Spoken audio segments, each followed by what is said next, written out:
Olá pessoal do canal 3 Pontinhos, eu sou o psicólogo Gabriel Zen, sou um psicólogo comportamental. Estamos com mais um novo vídeo do canal, 26º vídeo. A gente vai reforçar no vídeo de hoje a ideia do não. Eu tenho recebido algumas perguntas, alguns e-mails que eu vou responder vocês sobre como que está chegando esse não na cabecinha do seu filho. Como que esse não é interpretado, como que ele é entendido, ou algumas vezes, dependendo do seu não, ele não é entendido pelo seu filho. E eu vou explicar o porquê, me baseando na neurociência, como que a neurociência vai entender essa faculdade na cabecinha dos nossos filhos que está sendo desenvolvida. Bom, vale reforçar como a nossa sociedade está precária de adultos que são bons cumpridores de regras, que sabem o que é não, o que é o sim, que sabem responder isso muito bem. Qual é a falha disso? Onde que começa isso? Em casa, isso, na sua casa mesmo. Pais que têm um perfil parental mais permissivos e que vão ter uma grande dificuldade de dizer não. Muitas das vezes querem compensar por ser um pai bonzinho, compensar com o meio material e acaba falhando, deixando uma lacuna no processo de educação, querendo terceirizar isso para os professores na escola.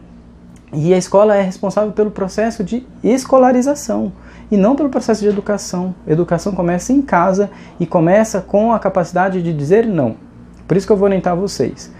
Como que quais são os que eu percebo, quais são as principais armadilhas dos pais ao dizer não? A primeira armadilha para a gente fazer essa introdução é achar que seu filho é um robozinho. Achar que você dizer, ei menino, não põe o dedo na tomada, ele vai parar, olhar e vai ver que tomada dá choque, que aquilo ali passa corrente elétrica, né? Como se ele já tivesse feito aulas de química, de física, e vai ver que aquilo ali é um juízo de valor que é errado. Nada disso. Seu filho não é um robô. Ele não está programado a responder o seu não, ou ele vai ser mais obediente do que o outro, porque ele parou com esse verbal. Nada disso. Então esse é o primeiro risco. O segundo risco que os pais mais cometem, que eu percebo, é achar que seu filho já está com uma inteligência formada, que ele já veio ali do útero com uma inteligência capaz de fazer um juízo de valor. Isso é certo, isso é errado, né? Eu não posso fazer isso porque eu sei que moralmente eu não vou estar sendo generoso, já não vou estar sendo mais correto. Não. A neurociência vem dizer pra gente que a gente tem duas grandes faculdades, a vontade e a inteligência. E é importante vocês, pais, introduzirem bem essa primeira etapa. A primeira fase do desenvolvimento é a sensibilidade e a afetividade para as coisas. Eu vou explicar aqui as fases do desenvolvimento e como passar um não para cada fase, como que é um não para cada etapa. Cada etapa vai ser única. Claro que a gente não precisa se prender tanto e com exatidão a 1 ano cravado, 2 anos cravado. Mas vamos lá.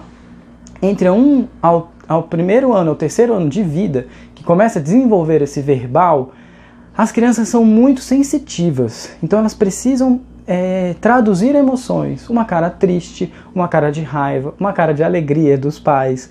Elas precisam tatear esse ambiente e conseguir descrever isso. Então nessa fase que está ainda o verbal no desenvolvimento, que eles não têm ainda como até mesmo entender muito bem esse verbal, por isso que eu estou dando uma margem grande aí, entre 1 a 3 anos, pode ser que seu filho com 2 anos já entenda muito bem, a gente já pode passar para outra etapa. Mas essa primeira etapa, o não nunca vem acompanhado somente do verbal. A gente tem um comportamento não verbal que precisa ser também expressado, com uma expressão firme. Às vezes os pais dão um não e começam a rir dos filhos, isso perde totalmente a credibilidade. Então que o seu não seja acompanhado com a coerência da expressão que você está colocando. A segunda fase do desenvolvimento, que vai entre o 3º, 4º, 5º ano, aí, uma margem mais abrangente, é importante a gente começar a introduzir as consequências. Talvez eles já estão começando a entender as consequências. Então assim, menino, guarda essa massinha, guarda os seus brinquedos, porque senão pode ser que você perca. Se você perder os seus brinquedos, você não vai mais brincar. Então é importante a gente não só cair naquele risco de que não é não, obedeça. Isso é uma tradição antiga, quando a educação ainda estava em desenvolvimento. É importante para o seu filho começar a entender as consequências, né? E ver que você não é aquela figura só autoritária, né? Com autoridade, por autoridade, né? Por ser o que a gente diz de autoritarismo, né? A gente pregar só isso.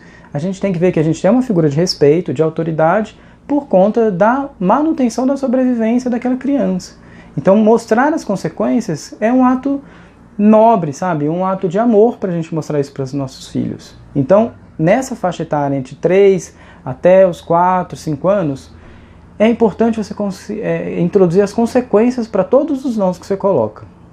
Bom, e entre os 5 anos, 6, 7, a gente começa a introduzir o juízo de valor. As crianças já conseguem aí discriminar o certo e errado. Dificilmente uma criança menos disso, com menor idade, entre 4, 3 anos, vai falar, puxa vida, né? Se a gente pega ela fazendo uma estripulia, ei menino, para de fazer isso. Nossa pai, eu não queria fazer isso, né? Eu sei que o certo é fazer outra coisa, mas me desculpa, né? O que eu queria fazer era outra coisa. Então, quando a criança começar a desenvolver isso, geralmente isso é uma briga de marido e mulher, né? Ou de adultos, que a gente fala, nossa, não era bem isso que eu queria, eu acho que você entendeu errado. Os filhos não. Eles vão começar a ter essa pegada aí dos 5 ou 6 anos em diante, né? Dependendo da criança. Então, fazer o juízo de valores é importante a partir dessa etapa. Filho, come, por favor. Você não sabe que tem crianças passando fome? Crianças na África passando fome. Ele não sabe nem a dimensão do quarto dele, né? Quem dirá onde fica a África. Ou o que é fome. Tem criança que não passa fome, não sabe o que é isso. Porque a gente não permite, né? Não deixa ela entrar nesse estado de privação. Está sempre comendo ali, né? Gradativamente, porque não falta isso. Então, a gente faz alguns juízos de valores na intenção dela comer por causa daquilo. Né? E isso é uma máxima cognitiva muito grande, dá uma inteligência muito consolidada. Né? Então a gente tem que orientar as crianças com outros recursos, né? De acordo com essa cronologia que eu falei. Bom, como essa introdução hoje foi um pouco mais extensa, eu vou deixar uma dica para vocês, um pontinho hoje, vai ficar em falta os outros, para não ficar muito extenso, mas se você aplicar esse pontinho já vai ser de grande valia. Bom, eu falei da importância da gente ser coerente. Né? Essa é uma grande dica, a gente ser coerente com as coisas, que o seu não seja um não, que o seu sim seja um sim. Então a gente não pode ter uma flexibilidade, ou então que o não depois lá na frente a gente, não, tá bom, tem uma flexibilidade, pode fazer. Isso na cabeça da criança perde a credibilidade. Né? Então essa é uma dica que eu dou aí para os pais serem coerentes. Talvez uma dica extra aí, agora que eu lembrei, coloque alternativas. Então seu filho está lá, resistente a cumprir aquele não, filho, vamos sair desse cenário, vamos sair dessa cena, vamos fazer outra coisa.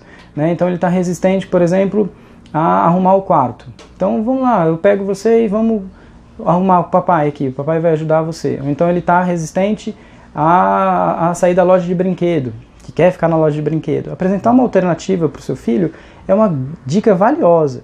Então vamos lá para o lanche, vamos lanchar, que vai ser mais gostoso. Então a gente para de fazer aquela queda de braço. Não, não pode, sim, pode, não, não pode. Acrescente uma alternativa para o seu filho. Isso é muito legal, isso é um processo de educação que vai criando desafios e a gente vai gostando do processo de educar quando a gente vê que o nosso filho obedece a nós, não porque nós somos a figura de autoridade, mas porque ele já está entendendo algumas consequências do porquê não fazer. Né? E isso vai gerando amor, isso vai gerando a proximidade, e isso vai quebrando aquelas rixas, né, entre pais. Espero que o vídeo de hoje tenha ajudado você. Até o nosso próximo vídeo. Não deixe de curtir, ajuda bastante aí, curtir no YouTube, ou compartilhar no Face, não sei por onde você está vendo, mas ajude a chegar esse material a pessoas também que podem estar precisando. Um grande abraço, até o próximo vídeo.